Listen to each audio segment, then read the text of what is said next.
Bird nerds, how's everyone doing today? I hope you are doing wonderful. It's a nice, brisk morning. Just out feeding the birds. I've got a couple of my borks around. We've got Lollipop and Watermelon flying around, so I'm sure they'll come land on us. Just giving Mikey his morning loves. Sure love this dude. Yeah, I love you, buddy. We're gonna give you guys a quick video today.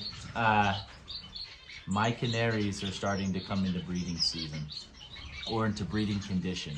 So I wanted to talk about today how to bring your canaries into breeding condition.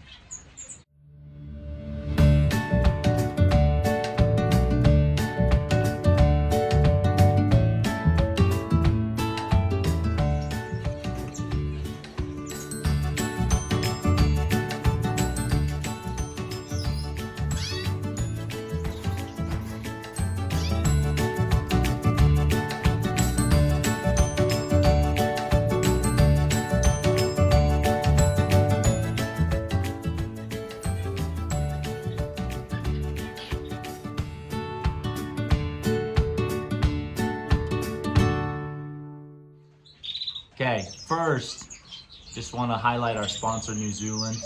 I've got a perch box up there. I've got some supplies down here on the ground. I just put some supplies in there. I'll throw some pictures in here of some of the products. They've got some awesome nutritional products, toys, seed, enrichment activities, anything you can think of really. So go check out New Zealand. Use the Bird Brains code for 10% off. If you subscribe to the monthly subscription of perch boxes, and you're gonna, hey, those plants are supposed to be good for summertime, so don't eat them, okay? Anyways, if you guys subscribe to the monthly subscription to the perch boxes, you actually get some pretty awesome deals. You get additional discounts, and then you get an all-in-one package, which those supplies separate would cost you way more than what you pay monthly for those subscriptions. So go to newzealand.com right now, subscribe to the perch box. If you don't want to subscribe to the perch box, at least go in and use the Bird Brains code for 10% off. Pink Lemonade agrees, wants to come and say hi. Anyways, thank you New Zealand for your sponsorship, and thank you those that have gone out and have supported us through using the Bird Brains code or subscribing to the perch box and getting awesome stuff every month. It's really cool. We're gonna talk about the canaries. My canaries are starting to come into breeding condition, and I wanna highlight a few of the areas that is really important and key to be able to bring them in and to have a successful year breeding canaries. I'm gonna adjust my camera a little bit here. Throw Mikey up there. Please don't eat my plants, okay? Thank you. First thing that is number one importance, you can see up above, is my lights. Ta-da! Lighting is key, crucial, critical, a very important part of bringing canaries into breeding condition and taking them out. We are at the end of January, so we're coming into February. So I probably still have 2 to 4 weeks before I truly start breeding my canaries, because my lighting schedule is still gradually increasing. So when we come into after summertime, we reduce the lights, and I do have natural light. My birds have access to my aviary outside. All of my canaries have access to the aviary outside, so they are exposed to the natural sunset and sunrise. And then inside in the shed, I try to mimic that as close as I can and keep it the same. So currently, as we're coming into February, I need to go look at my timer. I think I'm at like 10 and a half hours, 11 hours of light. I'll be increasing another half an hour increment this week, so we'll be at 11 and a half. The goal is by end of February, we're to between 12 and 13 hours of light, which is about your optimal time for breeding. In the summertime, you're getting anywhere from 12 to 14 hours of light for the most part in the northern hemisphere. If you're going further north, you get a lot more than 14 hours of light. But majority of the United States, you're looking between 12 and 14 hours of light in your summertime, which is optimal breeding light, right? So for the canaries, we want that optimal lighting. So 12 to 13 hours is your goal. Now, word of caution, you can't just adjust your timers in 1 week from 10 hours of light to 13 or 12 hours of light and expect your canaries to breed. In fact, that may trigger another molt. You have to gradually do it. Just like the sunrise and sunset when you're in wintertime, you gradually lose hours of light every day, just a small increment each day until you get to your minimum point of cold winter, solstice, right? And then from that point on, then you gradually get more and more light all the way into the summertime where you're at your max amount of light, your peak of light. So it's the same here. So I adjust my light, my timer on my lights by a half an hour increment every 2 weeks. And then I slow that down when I get into the summertime, and I slow it down at the peak of wintertime. So there's a few stages where I go several weeks without changing the lights, right?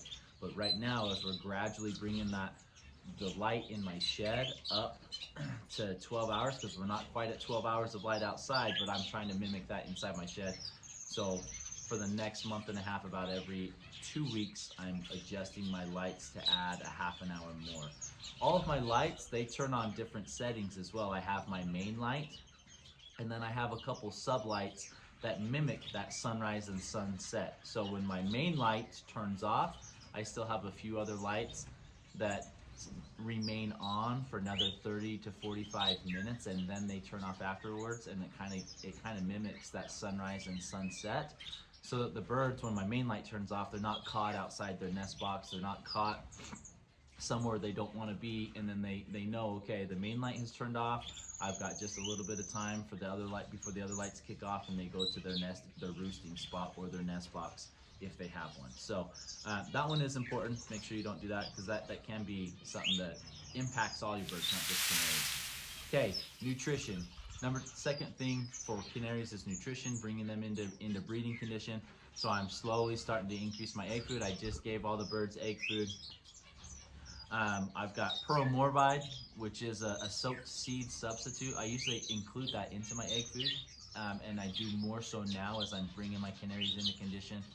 I do have actual soaked seed. I have not started feeding that yet because they're not quite ready.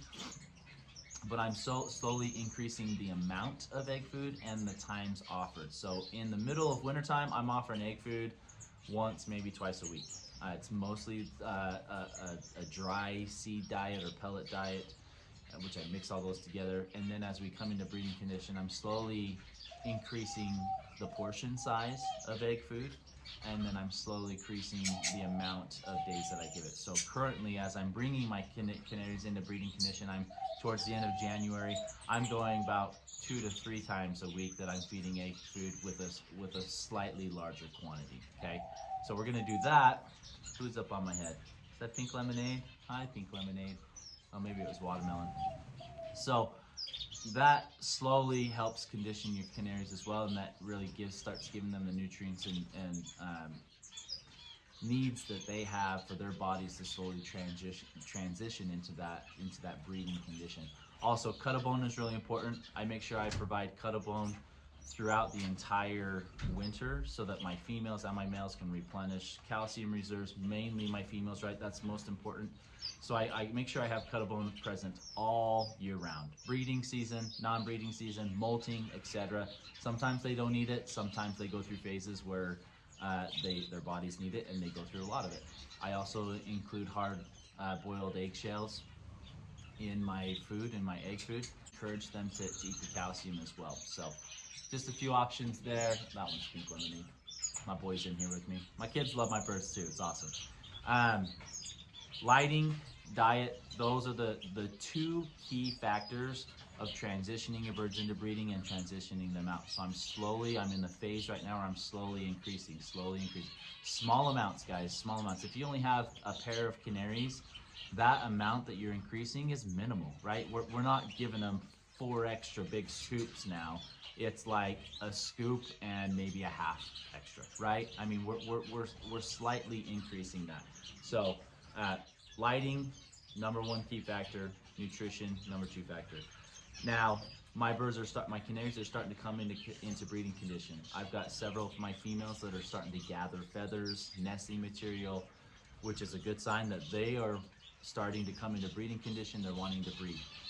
My males are starting to sing a lot more. If you're not hearing your males sing, 2 things. They're either not in breeding condition, so we need to look at adjusting some of those factors, Maybe they haven't quite finished their molt, or there may be an underlying health condition that's preventing them from feeling well enough to sing. So a couple things to take into consideration, or they're a female and not a male, right? So anyways, I hope that's beneficial. We are currently, I know my bird room's a mess. I am currently in the process of setting up my canary cages because my females, they are getting ready. They are starting to come through. I've got my red factor females in here. See how she's flapping her wings like that? That means that she's like itching to breed. She's like, hey, I need a male in here. Someone pair a male up with me and breed me. She's starting to pull some of the weeds in the back as far as like gathering and collecting nesting material.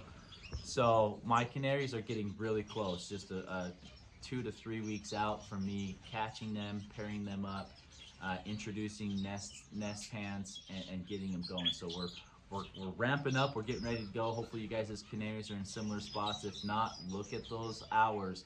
Remember, 12 to 14 hours is your optimum. If you go above 14, I really aim for 12 to 13. 13 is kind of my sweet spot. If you go above that, you can trigger a molt. Okay, and if you go below, if you're closer to that 10-hour mark, you're going to trigger a molt as well. So you have to be careful. And then if you trigger a molt, unfortunately, that means your canary is going to be molting for 1 to 2 months for a complete molt, and that means they're not going to be breeding for you. Or if they're trying to breed, it's not going to be very successful. Either your eggs are going to be infertile, or chicks are going to be dying in the nest because they're not quite ready to breed. So take that into consideration. Lighting is #1 key, but you also have to adjust positive and negative in small increments to bring your birds into or out of breeding condition. It is very important. Canaries are very sensitive to light and light hours when it comes to breeding and molting. So, Mikey, did I forget anything? He's just happy to be sitting on my shoulders. He loves it, don't you, buddy? I sure love you. Yeah. Oh, my best friend, huh? Okay, appreciate you guys. Let me know what comments you have down below with your canaries. Lots of exercise. Make sure that's important, that your canaries are getting as much exercise as you can give them so that their bodies are healthy and strong, ready for breeding. And let me know what you guys, any other questions that you have or need. Appreciate you guys. Hopefully your birds are doing good. I'm excited. We're coming in breeding season. We're going to rock it this year. It's going to be awesome. See you guys.